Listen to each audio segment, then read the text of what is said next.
চলো আজকে দেখা যাক আমাদের বাগানে কি কি সবজি আছে আর সেই সবজিগুলো আজকে আমরা তুলবো। প্রথমে আমি এই পেঁপে গাছ থেকে একটা পেঁপে পারবো। পেঁপে গাছে অনেক কটাই পেঁপে ধরেছে আর পেঁপেগুলো অনেক বড়।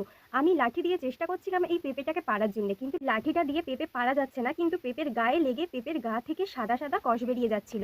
কিছুক্ষণ চেষ্টা করার পরে এই লাঠিটা আমি রেখে দিয়ে একটা বড় মোটা লাঠি নিয়ে আসি, সেটা দিয়ে পাড়ার চেষ্টা করছিলাম, কিন্তু সেটা দিয়ে ওই পেঁপেটাকেও পাড়া যাচ্ছিল না। আকুশি হলে ভালো হতো, সেই বুঝে একটা আকুশি বেঁধে নিয়ে আসলাম, কিন্তু আকুশিটাকে আমি ঠিক করে বাঁধতে পারিনি। পেঁপে পাড়তে গিয়ে আকুশির দড়িটাও খুলে গেছে। তারপরে আকুশিটাকে ঠিক করে দেওয়া হলো, দড়িটা ঠিক করে বেঁধে দেওয়া হচ্ছে। আমি যেভাবে বেঁধেছিলাম সেটা একদমই ঠিক ছিল না, সেটা খুলে গেছিল। টাইট করে আকুশি বাঁধতে হতো। আমি তো শুধু পেয়ারা পাড়ার জন্যই আকুশি বাঁধতাম।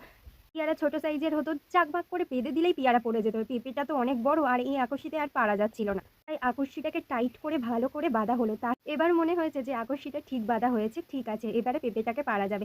তারপরে পেঁপেটাকে এইভাবে গাছ থেকে পারা হলো, একটু নাড়তেই গাছ গাছ থেকে পড়ে গেল পেঁপেটা। এটা অনেকটাই বড় ছিল। এইদিকে আমার শাশুড়ি মা উচ্ছে তুলে দিচ্ছিল। গাছটাতে অনেক পরিমাণে উচ্ছে ধরেছিল। এই উচ্ছেগুলো কত বড় বড় হয়েছে দেখতেই পাচ্ছ। উচ্ছেটা ছোট আর ওটাকে তুললো না, যাতে দুদিন পরে উচ্ছেটা আরো বড় হয়ে যাবে।